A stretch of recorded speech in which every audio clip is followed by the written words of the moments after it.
Bakit hanggang ngayon, wala ka pa ring ipon? Kasi ang utak mo, niloloko ka. Ito ang 10 mental tricks para hindi ka maging magastos at makapag-ipon ng malaki. Number 1, tanungin ang sarili, needs o wants. Hindi lahat ng gusto mo, kailangan mo. Chill ka lang, hindi ka mamatay dyan. Number 2, gamitin ang 24 hours rule. Gusto mong bumili? Antayin ng 24 hours. Kung gusto mo pa rin, saka mo pag-iisipan ulit. Number 3, gawing laro ang pag-iipon.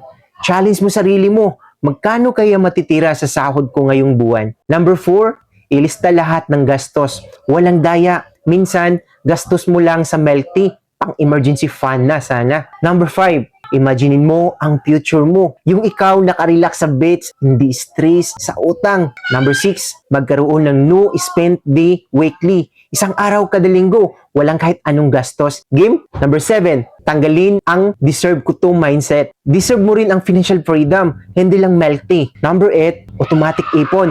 Mag-set ka ng auto-transfer sa savings mo bago ka makagastos. Number 9, iwasan ang sabay-sabay mentality. Hindi porket bumili si BFF ng bagong phone, kailangan mo rin. Number 10, celebrate small wins. Kahit maliit ang naipon mo, i-celebrate mo. Progress is progress. Ang pera, parang halaman. Kung hindi mo alagaan ngayon, wala kang aanihin bukas. Ang future mo, ikaw ang magtatakda.